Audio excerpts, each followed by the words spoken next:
Aurélien Rougerie, Benson Stanley, Franck Azema, Éric de Cromière. Messieurs, merci d'être avec nous dans ce numéro spécial de Vue d'Auvergne. Président de Cromière, le stade Marcel Michelin date de 1911.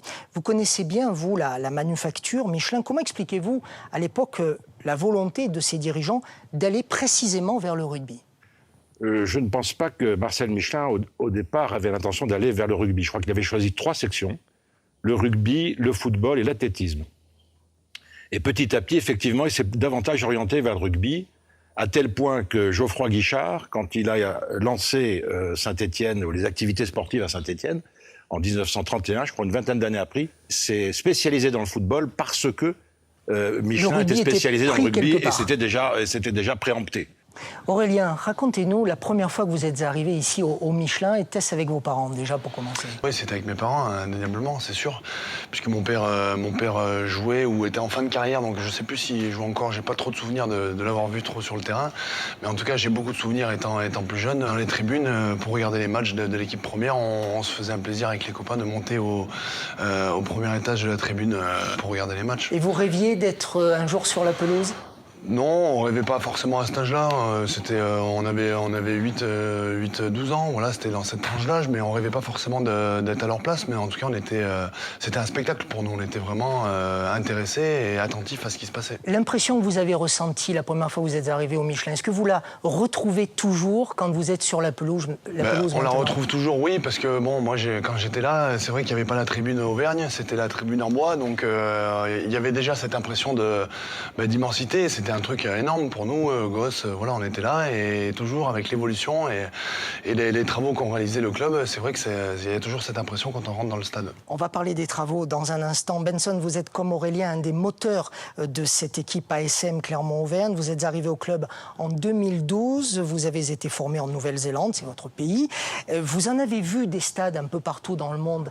Qu'a-t-il de particulier, le Michelin ? Pour moi, le stade est très beau, mais la différence pour moi est les fans, les gens, les Auvergnats, les supporters, voilà, qui fait la différence pour moi, les personnes, l'amour de cette région, cette club, et voilà. Ce sont les hommes et les femmes qui sont dans le stade qui font la différence. Voilà, c'est ça. Une question peut-être plus sur le ressenti. Quand, comme une journée comme aujourd'hui, il n'y a personne dans le stade, est-ce que ça vous inspire quelque chose de particulier parce que vous avez l'habitude d'une ambiance quasi mystique avec beaucoup d'euphorie, l'euphorie des matchs, et puis là aujourd'hui il y a personne, mais en fait vous vivez plus dans le stade quand il y a cette ambiance-là que quand il y a beaucoup de monde, Aurélien.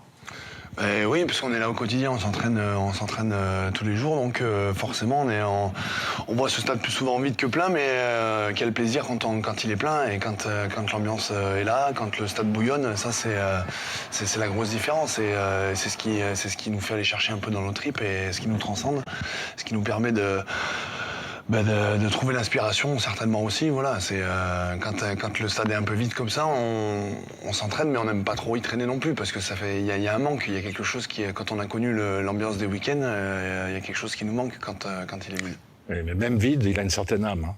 Regardez, on n'a pas l'impression d'être dans le néant. Il y a quelque chose. Et on attend simplement, c'est un écrin qui attend simplement d'accueillir les fans. Les 18 000 spectateurs Absolument. Potentiels. Vous pensez que cet écrin, même vide, est porteur de quelque chose ? Je pense. Et puis en fait, il y a toujours une petite activité, il y a toujours quelqu'un qui traverse, il y a toujours quelqu'un qui entretient le stade. Ça vit de manière permanente. C'est une autre vie, mais ça vit. Alors précisément, président de Cromière, dans le stade, il y a une autre vie entre deux rencontres avec des personnes qui entretiennent le stade, vous venez de le dire, qui le bichonnent, qui œuvrent aux côtés de vous, messieurs. Tout ça dans l'ombre. Vous souhaitiez aussi profiter de Vue d'Auvergne pour leur rendre hommage. Je crois d'abord qu'il est important de redire que ce stade appartient à l'ASM. Qu'à ce titre, il entraîne pour nous des coûts importants, de l'ordre de 4 millions par an. Et heureusement que nous avons ces fans pour pouvoir amortir tous ces coûts. Et heureusement que nous avons des gens au quotidien, dévoués, qui, comme vous le dites, bichonnent cette pelouse, bichonnent ce stade, même si on peut penser que la pelouse du terrain d'honneur pourrait être amélioré, n'est-ce pas, Franck? Ça va venir, comme projet. Le petit message subliminal entre le président et l'entraîneur. Mais c'est important. Et vous voyez, nous sommes en train de refaire toutes les tribunes, tous les vestiaires Volvic et la salle de presse dans la tribune principale, tribune ouest. Nous sommes en train de refaire une tribune sur Flipono, avec en bas des pesages qui vont être augmentés, etc. Je ne parle pas du CEP, je pense qu'on y viendra plus tard, mais le stade lui-même, de manière constante, subit des entretiens de manière à améliorer à la fois le produit que l'on peut offrir à nos fans et la capacité d'accueil du stade. Revenez quelques instants, Président de Cremière, sur les nouvelles infrastructures qui s'annoncent, qui sont juste devant vous, là, derrière la vitre. On fait, vous voyez en face un certain nombre de pylônes qui vont constituer le support de la nouvelle tribune. Par ailleurs, la partie du rez-de-chaussée qui était le lieu d'entraînement des joueurs, les salles de musculation, vestiaires, salles médicales, etc., ont été transférées dans le nouveau centre d'entraînement et de perfectionnement, qui est un joyau, et qui, peut-être que Franck pourrait développer un petit peu là-dessus, et les joueurs, qui, à mon avis, doit donner un regain d'efficacité et de fonctionnalité, et d'efficience à l'entraînement de nos joueurs. Pour la partie libérée, une tribune, et derrière, dessous, c'est pas complètement arrêté, mais probablement le premier musée de rugby existant en France. Franck Azéma, ce nouveau centre d'entraînement dont parle le président, il en est très fier, et vous pensez qu'il va être bien, ce centre ? Ça fait 15 jours déjà, 3 semaines qu'on l'utilise et c'est vrai que c'est très fonctionnel. C'est appréciable parce que ce que je disais tout à l'heure, c'est on est encore dans notre stade, on est en centre-ville et mais surtout on peut avoir la balnéo, la musculation, tout ce qui est soins, on a une salle de lutte. Donc honnêtement, forcément, je suis un peu chauvin, mais je pense qu'on a des meilleurs centres aujourd'hui en Europe. Et donc, ça permet de gagner du temps. On a la possibilité de prendre la restauration aussi sur place. Donc, honnêtement, ça permet d'optimiser un peu la journée. Un véritable confort pour vous, les joueurs, Aurélien ? Indéniablement, hein, je crois qu'au-delà de la fonctionnalité, c'est aussi la pertinence d'avoir un centre comme ça pour jouer les hauts de tableau dans les différentes compétitions qui nous attendent. Donc c'est évidemment très intéressant de pouvoir tout faire sur le même lieu d'entraînement. Et on parlait de communion tout à l'heure, et je crois que ce centre met bien ça en exergue, le ressort bien, quoi. C'est vraiment de chez le physio, on peut voir ceux qui font la musculation, de ceux qui sont en musculation peuvent voir ceux qui font de la lutte, et tout en haut, tout le monde, les coachs peuvent voir ce qu'on fait, comment on travaille, tout ça, même du vestiaire on peut voir, donc c'est vraiment assez efficace, et je pense on verra par la suite. Ça participe du collectif, de la création du collectif, je crois. Le rugby, c'est un sport de valeurs, d'engagement, de motivation, la connaissance de soi, le dépassement, le respect de l'autre sont principalement ces valeurs. Aurélien Benson, au-delà de tous les résultats, quand vous jouez ici, quand vous évoluez sur cette pelouse devant 18 000 personnes, est-ce que vous pensez à toutes ces valeurs que vous incarnez à un moment donné ? Oui, les valeurs, mais elles sont ancrées en chacun. Donc voilà, après on essaie de les partager en tant que groupe, voilà, en tant qu'individu, elles sont ancrées au fond de chacun, et bien sûr on essaie de les mettre en exergue et de les sublimer lors des rencontres. C'est toujours difficile de communier comme ça et de faire vraiment mettre en exergue ces valeurs en même temps, au même moment. C'est ce qu'on cherche tout au long de l'année pour gagner un maximum de matchs. Le mot est lâché, communion. Il l'a dit. Benson. From my perspective, the values that rugby brings are really important in that they bind a group together. We're all different backgrounds from all over the world, young, old, all sorts.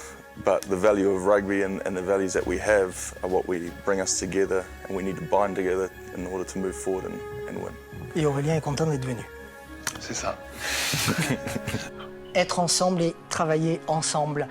Si vous le souhaitez, si vous souhaitez aller plus loin et vous remémorer la merveilleuse victoire de 2010, je regarde Aurélien, en finale du championnat de France Top 14, victoire que nous avons toujours en tête et qui sera suivie d'autres. Voici le livre 29 mai 2010 de Christophe Buron et Yves Meunier, paru aux éditions Revoir de Paul Colly. Messieurs, merci, respect de l'autre, mais et surtout peut-être de celui qui perd, dépassement de soi, engagement, ce sont les valeurs du rugby, un peu comme à l'école de la vie. C'est aussi le sentiment de Jean-Pierre Romeu et de Bernard Chevalier qui ont joué avant vous pour cet ASM et dans ce merveilleux stade. Témoignage de leur part pour Vue d'Oreille.